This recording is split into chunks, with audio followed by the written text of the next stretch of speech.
Bismillahirrahmanirrahim. Assalamualaikum warahmatullahi wabarakatuh.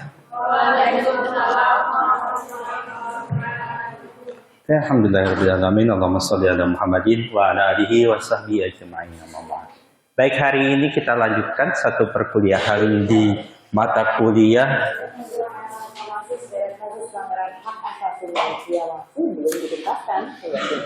mulai dari penculikan aktivis. Oke. Hari ini kita coba melihat beberapa hal berkaitan dengan tema kita hari ini, yaitu pelanggaran hak asasi manusia. Kenapa ini kita bahas dalam mata kuliah pelindungan saksi dan korban? Karena salah satu tindak pidana yang paling susah diungkap, yang paling rumit pembahasannya adalah ini. Nanti kan kita lihat apa statement Pak Jokowi selaku presiden terhadap pelanggaran HAM berat. Kenapa ini rumit? Karena acap kali yang melakukannya itu bukan hanya level, ini pejabat. Bukan. Tapi secara institusi yang melakukannya adalah negara. Terkadang. Yang melakukannya itu ya negara ini. Negara yang diberi kewenangan untuk menjaga. Namun dia malah pelaku dari apa yang kita sebut sebagai pelanggar hak asasi manusia. Terkhusus lagi pelanggaran HAM yang dikategorikan sebagai pelanggaran HAM berat. Dalam sejarah hidup manusia, mayoritas pelakunya adalah institusi negara. Entah dia sultan, entah dia presiden, entah dia. Pelakunya adalah negara. Bayangkan, bagaimana menjadi saksi? Bagaimana kondisi korbannya? Bagaimana posisi saksi dan korbannya? Sedangkan institusi yang paling tinggi itulah pelakunya. Atau tidak langsung institusinya, tapi bagian dari institusi itu. Kalau dalam kasus, jangan sebut namanya, sebut saja namanya, inisialnya Sambo. Kenapa bisa terungkap? Salah satunya karena ada diindikasikan. Kenapa berani diungkap? Karena jenderal lain backingin, gitu. Kalau nggak di backingin kan nggak berani juga. Nah, gitu. Nah, masalahnya kan ini, bagaimana dia mau mengungkap satu perkara yang backingnya udah paling tinggi nih di dunia. Tenang Pak, backing kami Tuhan. Hanya orang-orang berani begitu yang bisa menembus level ini. Nah, itu yang nanti akan kita coba cermati. Sekali lagi saya akan mencoba mengefektifkan perkuliahan ini dengan metode by case. Kasus per kasus. Yang kan kita bahas itu kasus-kasus. Yang kan selalu saya tampilkan itu kasus. Memudahkannya dengan video-video yang ada. Saya mencoba mendekati dengan pendekatan itu. Ini juga memberikan saudara satu pilihan-pilihan untuk mulai mengingat kembali ada tugas bikin artikel. Kalau nanti bagus, nanti artikelnya akan saya bantu untuk dipublikasikan. Nanti saya bantu, saya edit, kita publikasi sama-sama. Nanti yang kalau saya layak akan saya panggil dan kita akan arahkan itu untuk diterbitkan. Harapannya kalau terbit pada level-level tertentu, saudara tidak lagi perlu untuk menyelesaikan skripsi yang rumit itu. Kalau sampai pada level tertentu. Itu ya. Tapi kalaupun saudara belum, itu membantu saudara nanti menulis skripsi. Ya. Format yang ditulis ya seperti ini. Gitu. Ide-idenya carilah ide-ide begini. Nah, gitu. Ya, saya coba. Kalau sekedar materinya sih bisa diakses di. Nanti saya akan carikan.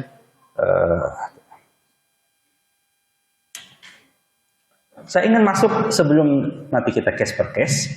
Apa yang disebut pelanggaran HAM itu? Setiap perbuatan bisa seseorang, bisa kelompok tertentu, termasuk aparat negara. Ya. Dan dalam hal pelanggaran HAM berat, banyak terjadi pelakunya ini negara. Aparatur negara. Entah dia sengaja atau karena kelalaiannya. Secara melawan hukum, mengurangi, sedikit-dikitnya mengurangi, menghalangi, membatasi, dan atau bahkan mencabut hak asasi seseorang atau kelompok tertentu. Yang menurut undang-undang ini, undang-undang HAM ini dijamin. Nah, gitu.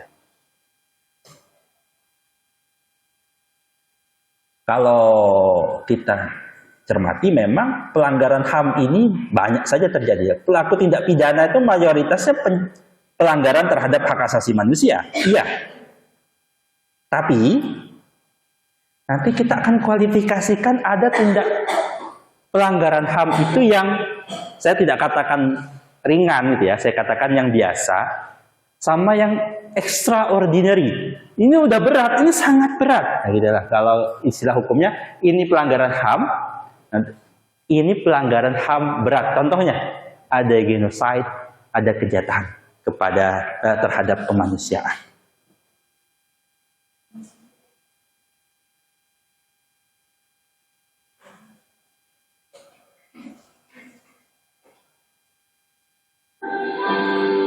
Genosida Palestina.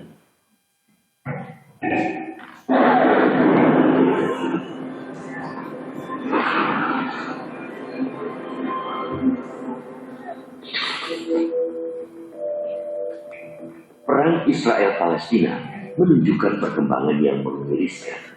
Seiring dengan serangan udara Israel yang bertubi-tubi ke pemukiman padat penduduk di jalur Gaza sejak pekan lalu, korban tewas di pihak Palestina makin membunuh. Saat ini lebih dari 2.300 jiwa melayang di pihak Palestina. Angka itu melampaui jumlah rakyat Palestina yang tewas dalam perang sengit antara kedua pihak yang pecah pada 2014.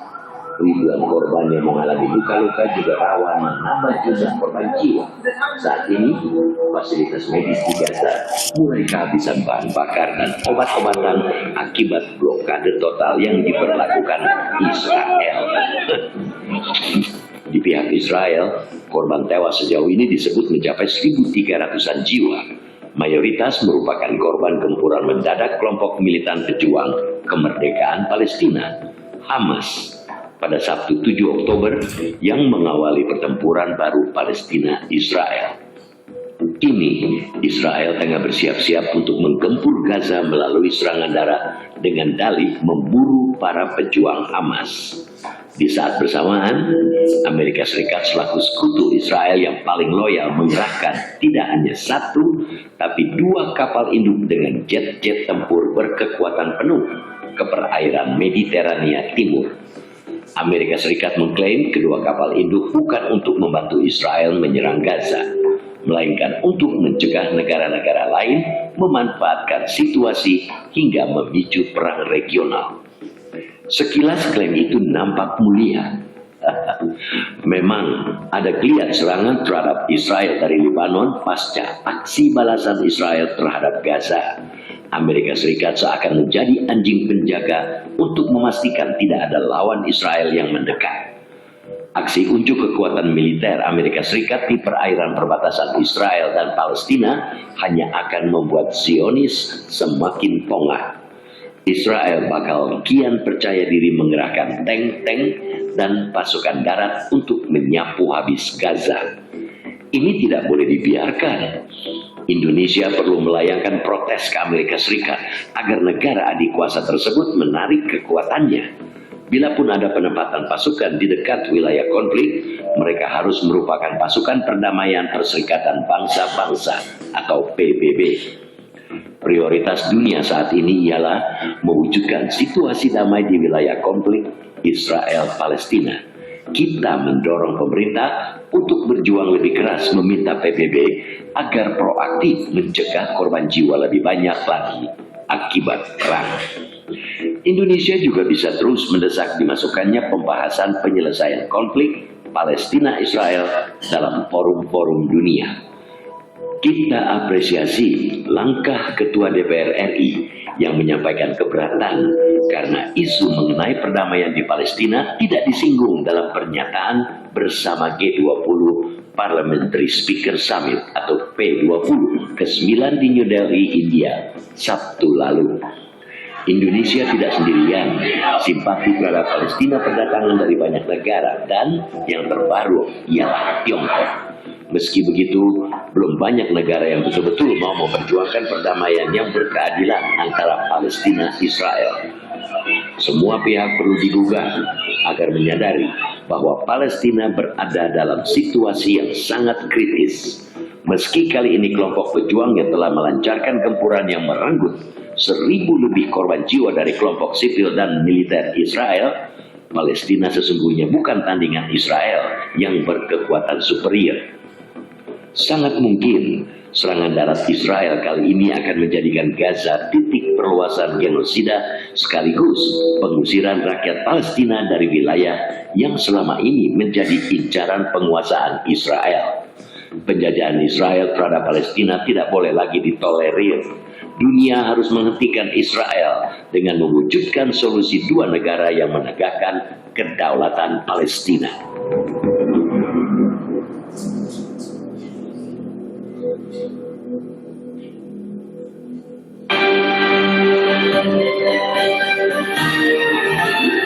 Jelajahi cara baru mendapatkan info.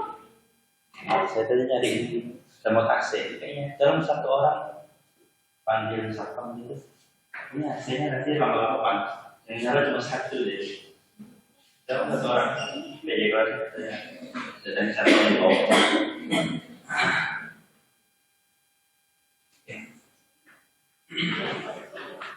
Daripada nanti pelanggaran HAM yang kalian mau panasan. Oke, ini salah satu contoh yang terbaru, hangat.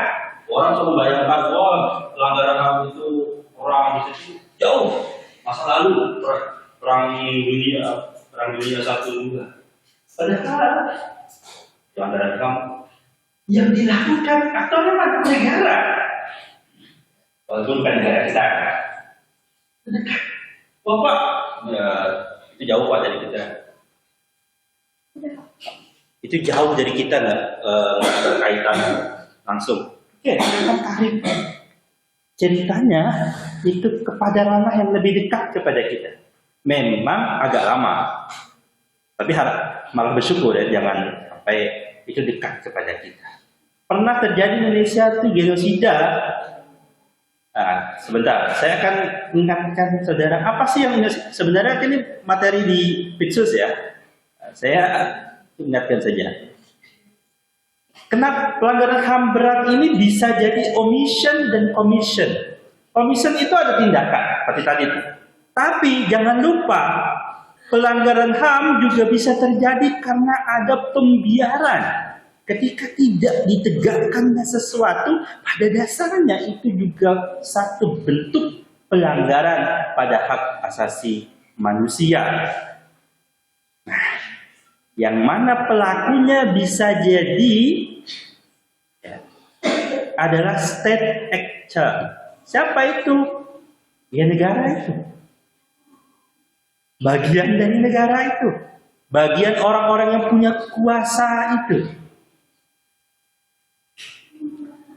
Spesifik contohnya adalah genosida. Genosida itu perbuatan yang dilakukan dengan maksud menghancurkan, bahkan memusnahkan seluruh bangsa, ras, kelompok, etnis, atau agama tertentu.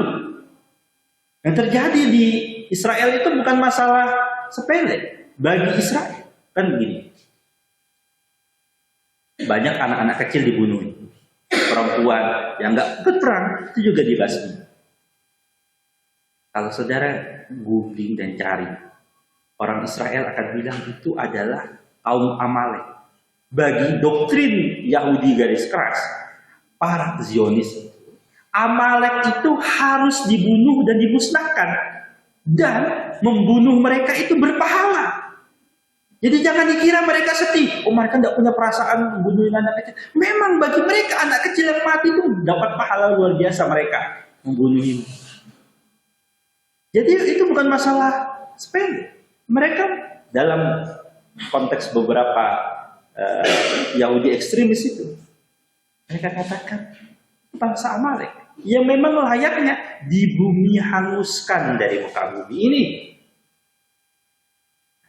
Memang yang disasar genosida itu berbeda sedikit dengan di sini ada kejahatan terhadap kemanusiaan. Genosida itu lebih spesifik, dia menuju pada tertentu. Pokoknya semua misalnya agama tertentu, suku tertentu. Nah, kejadian waktu itu kita mungkin sejarahnya Sampit ya. Itu kan yang diserang oleh etnis Dayak kala itu adalah khusus orang Madura. Terkhusus ya, saya berikan contoh begitu aja. Dia akan mengkhususkan pada etnis tertentu. Bahkan lucunya kalau ada yang tahu, kalau ada orang Jawa Timur, jadi ada beberapa wilayah di Jawa Timur kayak Situbondo di atas itu. Mereka tuh di Jawa Timur etnisnya Jawa, tapi ngomong kadang pakai bahasa Madura karena banyak orang Madura di situ. Nah itu kejadian waktu di Sampit kala itu ada orang Jawa yang dia berbahasa Madura. Itu waktu disuiping sama orang Dayaknya di beberapa kesaksiannya itu, dia selamat. Walaupun dia ngomongnya bahasa Madura. Kenapa dia selamat? Karena dia orang Jawa. Karena yang mau dilawan, yang diperangi kala itu oleh etnis Dayak adalah orang Madura. Etnis Madura. Bukan orang yang berbahasa Madura. Tapi memang orang itu. Genocide itu spesifik menyasar kelompok tertentu. Saya tidak akan jelaskan panjang lebar di sini detailnya karena itu bagian khusus ya. Saya ingin bicara tentang korbannya. Ini yang saya angkat itu masalah korban. Mereka juga para saksi. Bayangkan posisinya seperti itu. Saya ingin, dekatkan kita bukan jauh-jauh. Misalnya di Indonesia, tapi tahun yang jauh. Misalnya ini.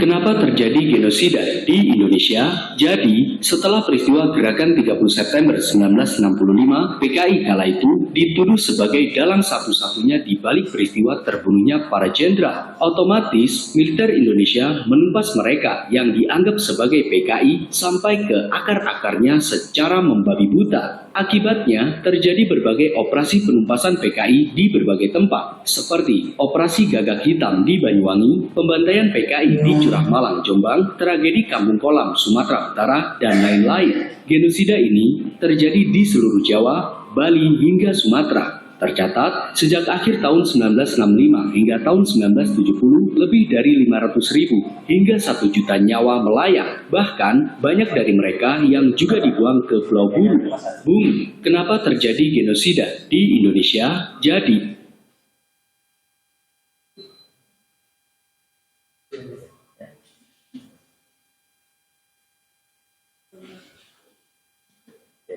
iklan dulu.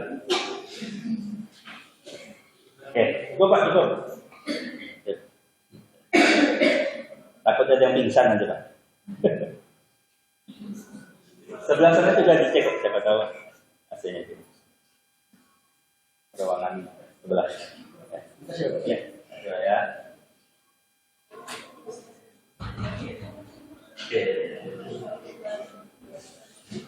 Saya lanjutkan. Terlepas dari PKI punya kesalahan, iya. Tapi langsung membumi hanguskan semua yang terkait PKI, bahkan yang sedikit pun terkait itu dikit banget gitu. Itu terjadi di Indonesia. Siapa aktor paling banyak pembantainya? Mohon maaf harus kita sebut tentara yang punya senjata. Sekali lagi saya katakan PKI punya salah.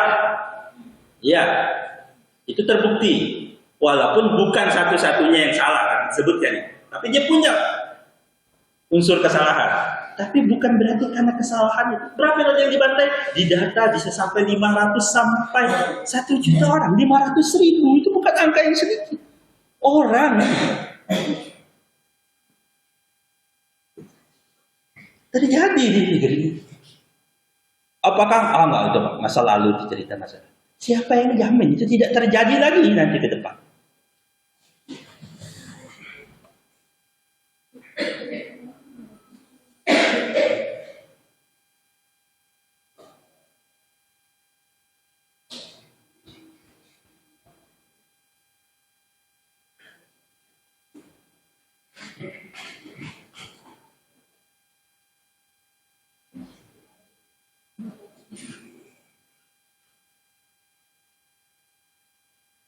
Sorry, ini saya sudah coba ganti-ganti terhormat.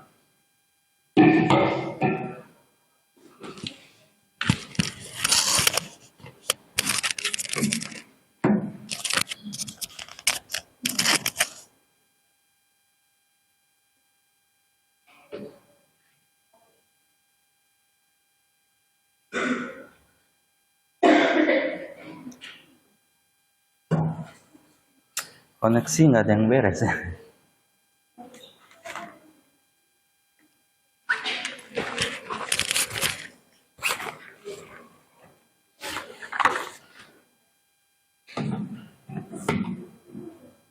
Kemudian banyak anak-anak yang pulang dari sekolah, kebetulan ada gejolak rame-rame. Saya dengar bahwa ada suara kaca apa di gunung batu gitu kan, dan akhirnya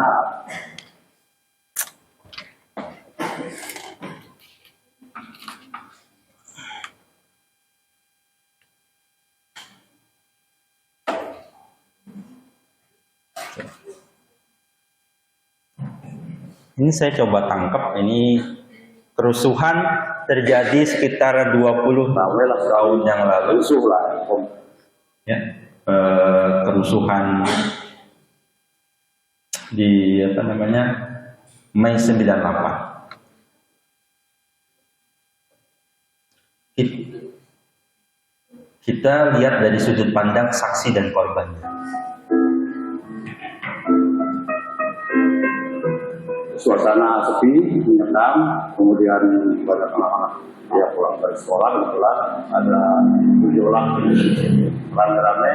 Saya dengar bahwa ada suara kaca apa di gunung batu gitu kan, dan akhirnya ramai lah sekali, rusuh lah, pembakaran dan sebagainya.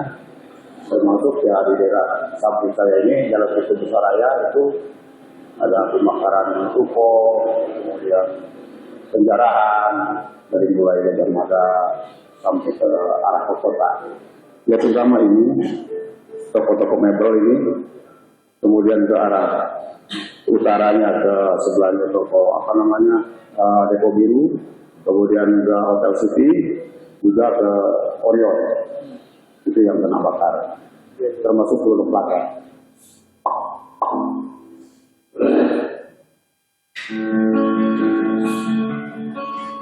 Udin berasal dari Betusari, Tangerang.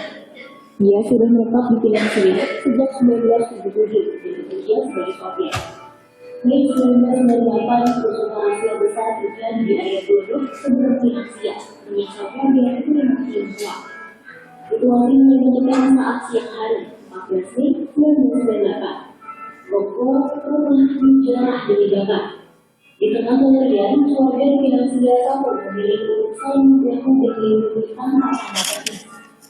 Yang Pinang satu ini aman, termasuk rekan-rekan, termasuk supir, warung-warung ikut menjaga lingkungan yang sekitar Pinang satu ini. Ya saya hanya menjaganya saja. Pinang satu ini alhamdulillah sedang begitu besar, yang bukan lingkungan saya. Ya kalau termasuk ini kan waktu di saya menjaga-jaga menghalangi untuk bangku apa, kemudian teman-teman semua yang ada di sini ada. Ya. Lagi seru-serunya malah ngadat ya. Nggak tahu nih, kita udah ganti pakai berapa sinyal, nggak ada yang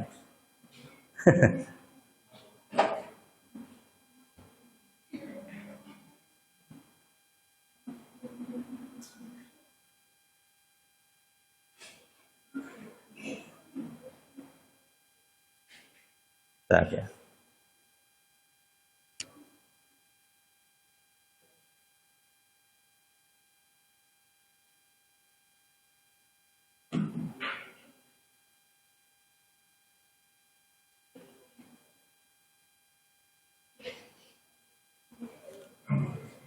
Oke, yang diceritakan tadi itu adalah satu kejadian yang terjadi di 20-an tahun yang lalu, Mei 98. Itu yang disasar, tadi kan glodok tuh kalau agak kelihatan itu Chinatown-nya Jakarta.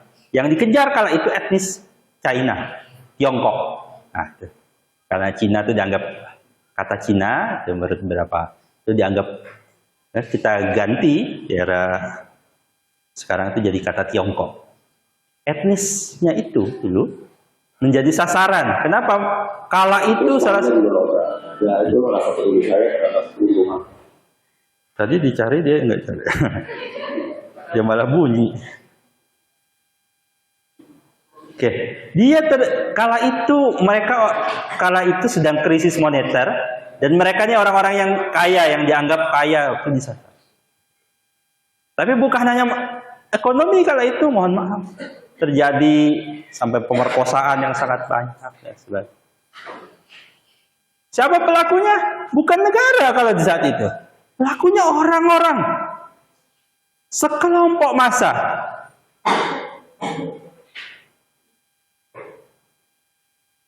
Ternyata ada kondisi-kondisi tertentu yang mengakhirkan orang itu bisa jadi sesadis itu. Bisa separah itu. Berapa hari yang lalu ada seorang wanita digorok lehernya. Dilihat oleh suaminya.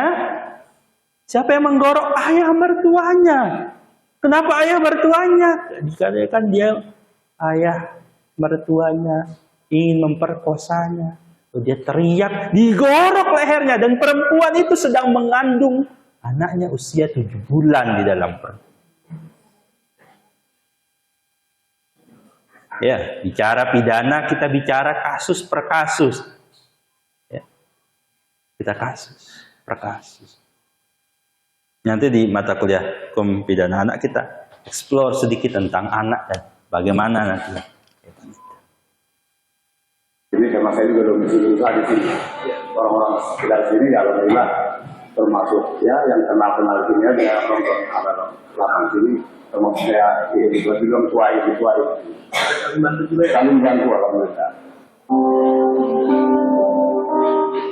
Nah, mereka datang gerombolan gitu kita takut, makanya saya lihat rame-rame gitu, dia teriak Cina, jadi saya ngungsi ke Mitra Bahari.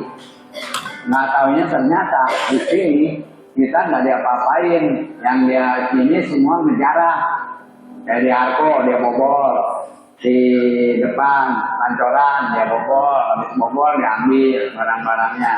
Momen serupa juga terjadi di sekitar petak 9 Glodok. Sebagai keturunan Tionghoa, Boy sempat takut dan mengungsi ke Buli.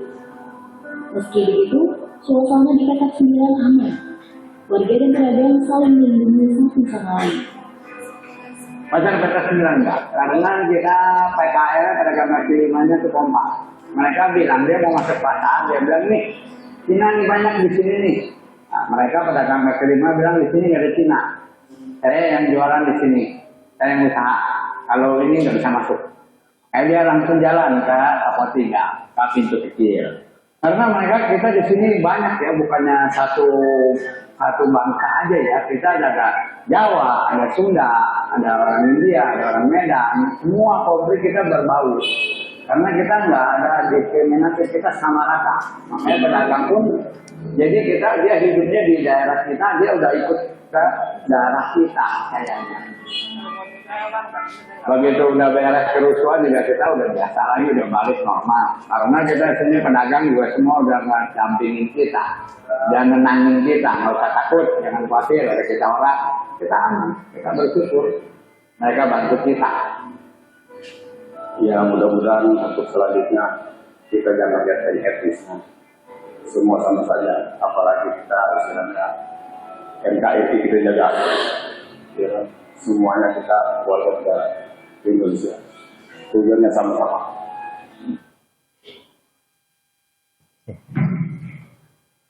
Pernah itu terjadi gitu ya. Ada pengabaian. Kalau ini kan pelanggaran HAM yang biasa itu beredar. Cuma yang pelanggaran HAM berat ini memang lebih sadis lagi ketika pelakunya adalah Yang tadi itu bukan negara. Gitu ya. Kalau kejahatan terhadap kemanusiaan, ya bisa jadi pembunuhan. Tapi ini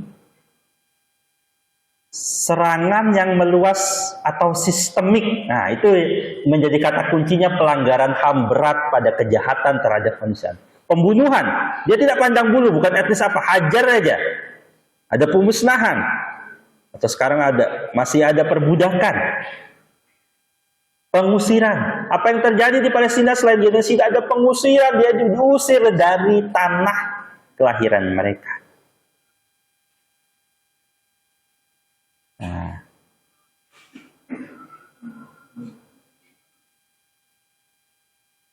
Nah, Indonesia ada pengadilan HAM, saya tidak akan bahas pengadilan HAM-nya, saya akan bahas dari sudut pandang saksi dan korban. Nah, maka yang menjadi kunci dari itu kan saksi dan korbannya. Bahkan dalam urusan HAM itu pernah ada undang-undang dia sifatnya itu penyelesaiannya kadang tidak selesai dengan hanya menghukum. Tadi itu pelakunya banyak sekali di 98 itu. Siapa saja pelakunya? Kadang tidak selesai dengan mengungkap siapa saja, menghukum siapa saja. Makanya kita kembali kemarin di pertemuan ada kompensasi, restitusi, rehabilitasi. Rekompensasi yang diberikan negara apabila pelakunya tak mampu berikan kerugian sepenuhnya. Yang tadi itu kan pelakunya belum tentu bisa. Para pelakunya di Mei 98 itu mayoritas orang ekonomi rendah. Ada restitusi. Ada rehabilitasi. Saya carikan statement. Oke, nanti terakhir aja.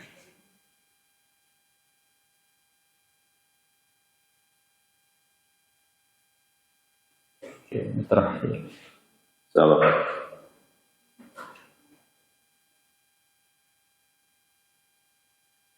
Ini yang banyak diungkap ya. Ini terjadi di Aceh. Ayolah sinyal. Saya udah ganti lagi.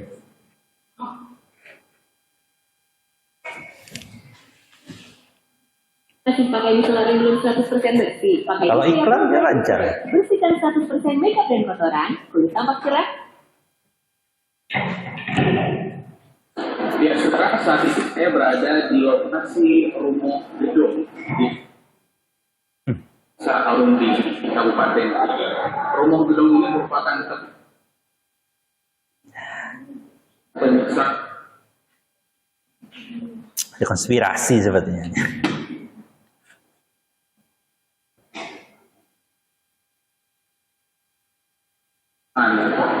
masyarakat dulu ketika pelaksanaan DOM tahun 89 dan rumah gedung kemudian peristiwa rumah gedung kemudian ditetapkan oleh pemerintah sebagai salah satu peristiwa pelanggaran HAM berat di Indonesia. Nah, di belakang saya ini adalah tangga satu-satunya atau dianggap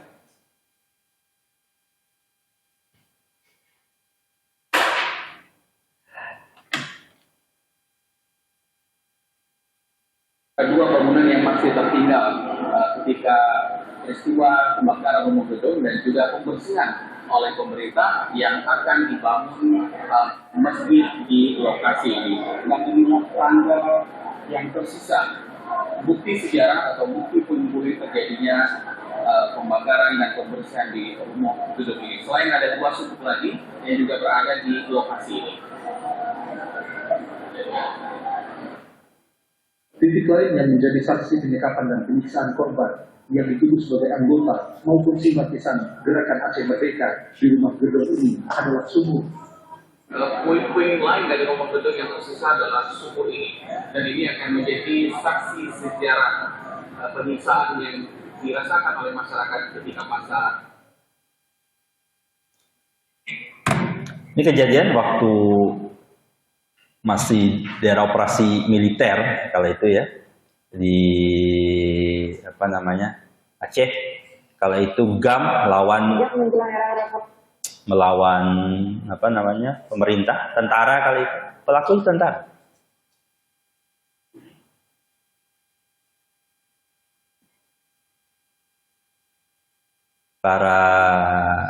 Saya hati-hati memilih kata-katanya.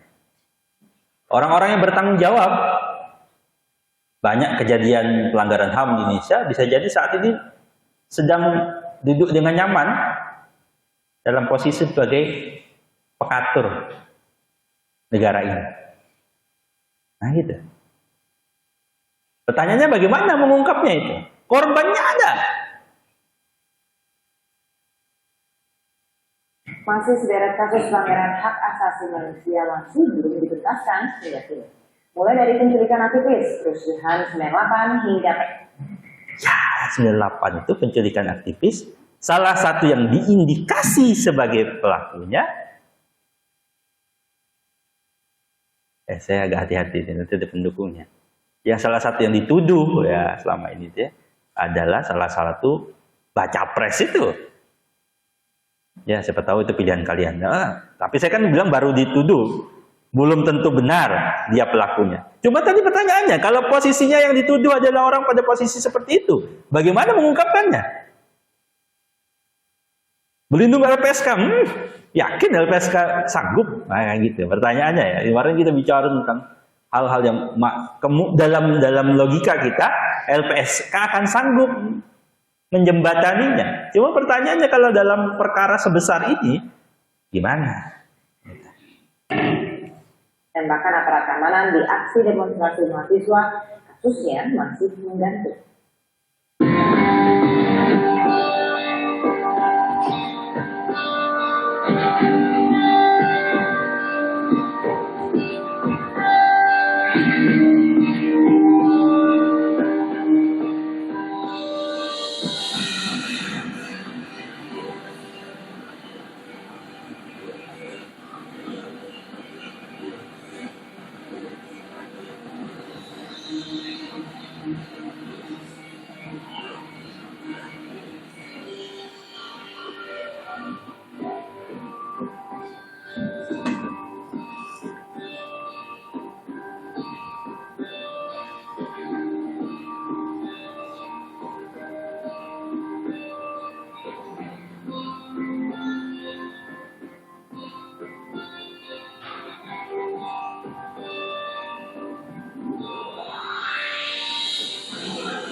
Para jenderal yang saat itu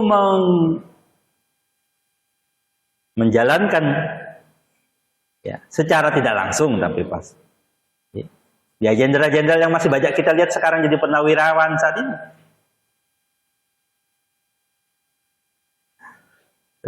Hari ini kan tugas saya hanya recall situ aja. Mungkin kalian oh itu Pak saya belum lahir. Saya ingin mengingatkan kepada kalian. Apa itu sudah lama, kita tutuplah luka lama dan sebagainya. Iya, cuma ada yang paling utama kita tidaklah skeptis atau mengatakan nggak mungkin terjadi lagi. Perang besar saat ini terjadi di Ukraina dan di Palestina. Siapa yang jamin nggak jauh lagi lama-lama di sini? Oh, apa aman-aman aja di sini, Pak? Yakin? Kita terus bersiap dengan segala konsekuensi. Assalamualaikum warahmatullahi wabarakatuh. Selamat pagi, salam sejahtera bagi kita semuanya. Bapak Ibu dan saudara-saudara sebangsa dan setanah air, saya telah membaca dengan seksama laporan dari tim penyelesaian non-yudisial pelanggaran hak asasi manusia yang berat yang dibentuk berdasarkan keputusan Presiden nomor 17 tahun 2022. Dengan pikiran yang jernih dan hati yang tulus, saya sebagai Kepala Negara Republik Indonesia mengakui bahwa pelanggaran hak asasi manusia yang berat memang terjadi di berbagai peristiwa. Dan saya sangat menyesalkan terjadinya peristiwa pelanggaran hak asasi manusia yang berat pada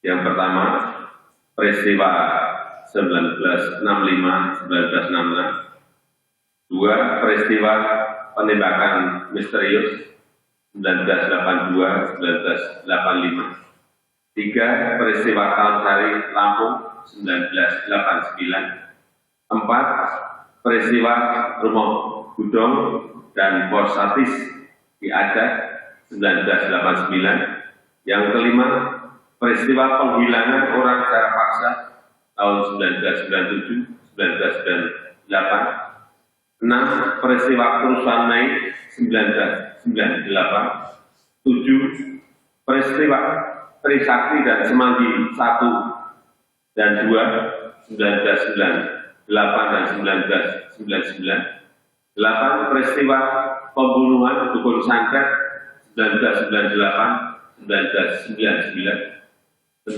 peristiwa Simpang KKA di Aceh tahun 1999, 10, peristiwa Wasior di Papua 2001-2002, 11, peristiwa Wamena Papua di 2003, dan 12, peristiwa Jambu Kapok di Aceh. Saya menaruh simpati dan empati yang mendalam pada para korban dan keluarga korban. Oleh karena itu, yang pertama, saya dan pemerintah berusaha untuk memulihkan hak-hak para korban secara adil dan bijaksana, tanpa menegasikan penyelesaian judisial. Yang kedua, saya dan pemerintah berupaya sungguh-sungguh agar pelanggaran hak asasi manusia yang berat tidak akan terjadi lagi di Indonesia pada masa yang akan datang. Dan saya minta kepada Menteri Koordinator Politik, Hukum dan Keamanan, Menko Polhukam, untuk mengawal upaya-upaya konkret pemerintah agar dua hal tersebut bisa terlaksana dengan baik. Semoga upaya ini menjadi langkah yang berarti bagi pemulihan luka sesama anak bangsa, guna memperkuat kerukunan nasional kita dalam negara kesatuan Republik Indonesia. Saya rasa itu yang bisa saya sampaikan.